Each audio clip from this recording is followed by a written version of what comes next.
So today we're going to tell a story. There was this king, and he wanted to take over God's chosen people, the Hebrew people.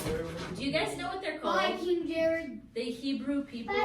Five kings. No, close. They're called Israel. Israel. They're the children of Jacob. Jacob had 2 wives, Rachel and Leah, and they had a bunch of kids, 12 total, and there's 12 tribes. Like how God would lead them through. We were talking these, about there's 12 of these camps, and they all came from different, there were tribes, all from different brothers. You know what this is? 24. This is a yarmulke. This represents the Jewish people, because Jewish people wear this hat, and you know what it does? It's like wearing a wedding ring. My wedding ring's in this. Her wedding ring's being repaired, but this wedding ring, this is representing her wedding ring. Okay, so a wedding ring, but guess what? Women don't wear these hats. Only guys do. Why? Why do guys do this? Because they're saying that God is their head. God is over them. So He's covering them. So I'm going to wear this when we talk about the Israelites. Okay. Little before this, guess what happened? Is we've talked about a couple stories before where they had remember the staff with the snake on it? Who remembers that one? And they had to look into it to be healed. So then after all that happened, they're traveling through this land, and they nicely asked, okay, so the Jewish people, they're traveling through this land, and they nicely asked this king, they said, can we pass through your land? We won't touch anything. We won't even draw water from your wells to get a drink. We just want to pass through your land. Okay? And guess what the king said? No! Send my army out to go take them over. And so he sent his army, right? And guess what happened when you go against the Jewish people? Who's on their side? Who's on the Jewish people's side, everybody? God! And so, what happened? Who won? Who won the battle? God. The Hebrew people. God. God wiped them out. So, everybody say Amorites. The Amorites, his army got sent, and they all got wiped out and destroyed. And so, now, the Amorites no longer exist. Here, let me fix your And thank you. And the Jewish people now are occupying their land, meaning they're sitting there waiting for the next move, okay? So then, this is where Balak comes in. Balak is scared. He's freaked out because he knows God's on their side, and they're about to try and trek through his land. So he's getting fearful. So then what happens? He approaches. There's this, basically, how we watch different movies and they'll have like magic in it. Okay. Well, this guy... You be Balak and I'll be Balaam. Okay. So he said, basically, he wants to control the outcome of this battle. So he's saying, if I can go to this magic guy, which is a prophet, really it wasn't magic because the guy, this is him talking. Our memory verse that we did today, he said, this God is not a man. So he actually could talk to God. And the king of the Amorites, Balak, he could not talk to God. And so he's like, I'm going to go talk to this guy because he's magic. And he can talk to their God. And so he went up to Balaam. Hello, Balaam. Actually, he sent his soldiers. He sent some top soldiers, and they said, our king sent you, and we're going to pay you a lot of money and give you lots of good stuff if you come to this high mountain and overlook the Hebrew people and declare from God, declare a curse over them so that they don't win the battle. So Balaam, he said, okay, well, let me get some sacrifices together, because that's how they had to talk to God back in the day, is there was things that they have to do before you go into a king's throne room, right? So kings are royalty.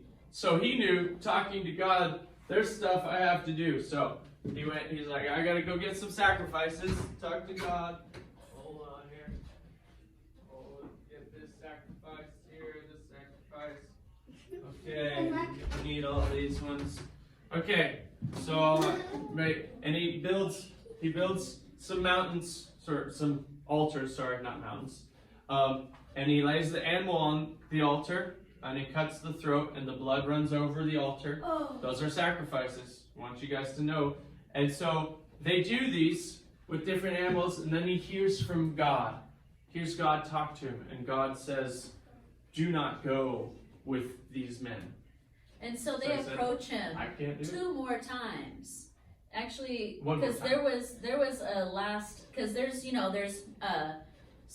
north, east, south, west. There's 4 directions you can go. You can go this way, you can go this way, or this way. He ends up approaching him that many times to go to the different mountains above this crowd of people to curse them, to get them to not win. Every single time, it doesn't work. They come back, right? Because the king's like, well, maybe I can persuade him over here on this spot. So he takes him to this certain spot. And so, guess what he does again? He offers up more money. More. He said up to half the kingdom, right? No, not in that point. He just said he's going to pay him a lot. But what happens is he goes, okay, I'll ask again because the king, honor the king. So he sets up 7 altars this time. So build one here, put an animal there, build one here, put an animal. 7 animals, cuts the throats, blood runs over, hears from God. And God says, he asks them, can I go with them to curse the Israelites, to curse them? And God says, go with them, but only say what I tell you to say. Okay? So God now is allowing Balaam to go with these people to Balak and only say what God says. So Balaam gets on his donkey. Okay. He has a donkey. And he's riding. And let's pause right here for a second. It's like this. Have you guys ever asked your mommy a question? Can I go to the park or something? Violet, have you ever asked your mom, can I go do this? And then she says no, so you go and you ask your dad to see if he'll say yes? No? Does anyone know what I'm talking about? Like you ask more than one time, even though you already know the answer is no? Yep. Well, that's kind of what happened here. That prophet asked God, can I go? And he said he already knew God didn't want him to go. And when he asked again with all the sacrifices, God was like, okay, go ahead and go. But only say what I tell you to say, because he pressed the issue and we have free will. God wants us to ask him things. He wants us to be communicating like that with him. But he already knew, obviously, you're not supposed to curse God's special people. Yeah. And so he's going to tell him no. His name is Balaam, right? And it's out of, anybody know who Baal is? Anybody ever hear that? Baal. Anybody hear that name before? Well, Baal is basically Satan. And people worship Baal, and it still goes on today. And there's Satan worship or Baal worship. And so Balaam comes from Baal, so does Balak. They all were in the Canaanite area. They had a bunch of worship towards Satan, basically. So they were kind of in tune with the spirit realm, just on the wrong side. But anyways. So he's on his donkey now. God says, okay, you asked me once, you asked again, go ahead and go. So he goes. You're riding. Okay. And I'm not going to be the king anymore. You got to be the angel. This is my angel hat? That's the angel. Okay. The angel. Okay. And then, hold on. I forgot the most important piece. I want to be an angel. Okay. You have to be tall. So I'm riding my donkey, right? And the angel goes along. Well, guess what? I can't see this angel. Because we can't see angels, but your eyes are still open. You know. My eyes are still open, but I can't really see the donkey. See the angel. And the donkey runs off. I'm like, what are you doing, donkey? Stop running. What? You're taking me off the road. Get back over here. Get back on the road. Okay, so we're riding along still. And the angel appears in a different spot in the road. And the donkey tries to get around, but there's a wall here. Oh, my foot! What are you doing, donkey? You crushed my foot. Ah! And then, okay, we're riding still. And then the angel stands again. Oh, the donkey sits down. Donkey, you are making me look like a fool. What are you doing? And guess what happens? What? God has mercy on Balaam and the donkey and allows the donkey to actually speak in human language. The donkey says, I've been your donkey all these years, all your life. Why are you beating me? he said, because you made me look like a fool. You smashed my foot, you ran off, and now you're sitting here. He said if I would have a sword, I would have killed you. That's what he said to the donkey. And oh yes, he said, if I would have had a sword, I would have killed you. That's not very nice, is it? You guys? Now, guess what? The donkey said, have I ever done this to you before? I've been your donkey for all these years. Do you think that I just turned bad? And no, Balaam admits, he's like, no, you haven't. And then God opened Balaam's eyes to see the angel. And he repented. And the angel said, why are you beating your donkey? Why have you beaten your donkey these 3 times? And then the angel also said, I was here and I could have killed you. Yes, the donkey was trying to protect you from me. And that's why your donkey sat down, because the Lord doesn't want you to go. I would have slain you in a way. And so Balaam said, I have sinned. I am sorry. I have sinned. And so the angel goes, right? And so God speaks to Balaam and tells him, you must say what I say. So this acted also as a warning to Balaam. Balaam couldn't be crafty and couldn't curse, behind God's back or anything like that. He realized that his life's on the line. God can easily kill him. Finally. Easily. And so Balaam goes to Balak, and Balak's like, why didn't you come the first time?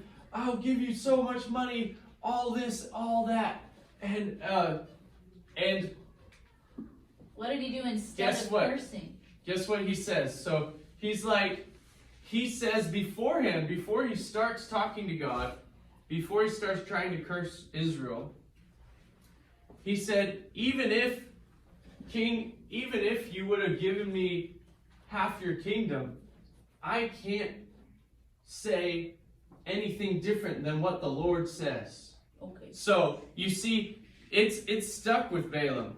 He knows that if he says anything different, he's going to die. Well, brother, let's try again from that mountain. Okay, so we go over there. So Balaam goes with the king, sets up 7 altars, sacrifice, not his donkey, but yeah. Now curse them. Okay, and then he goes to say, and God gives him a specific message, and it's blessing Israel. And the king gets all mad. No, you were supposed to curse them. He said, I cannot. And this is where he says this special sentence that we were saying. God is not a man, so he does not lie. He is not a human, so he does not change his mind. Listen, I received a command to bless. God has blessed, and I cannot reverse it. Okay, brother. There are 2 more mountains. Let's go to that mountain and try. Okay. So he goes, and actually he's riding his donkey probably over to the mountain. And then he gets to the mountain, and then sets up the altars. This time I got them. Sets I'm up going the to altars, curse their army, and I'm going to win. Talks to God. And then he speaks blessing over Israel No! again. You didn't curse them. I cannot. I can't pay you all this money if you're not going to curse them. I cannot curse who God has blessed. So guys, they tried and they tried, and it couldn't happen. You know why? Because God's already blessed Israel. And instead of a bad thing happening to the Israelites, a good thing happened. Instead of nothing happening, a bad or a good. It wasn't just nothing. And it wasn't a curse. He got up there, he was thinking, haha, now I got him. he got up there to say the decree, and he ended up blessing them instead. And he's like, no! He could only say what God said to him. And they got blessed Shows all the way power. around. It was like on all the mountains around them. They were down in that valley doing the battle. And instead, he blessed them. And so they were for sure going to win because it was a blessing from God. Wow.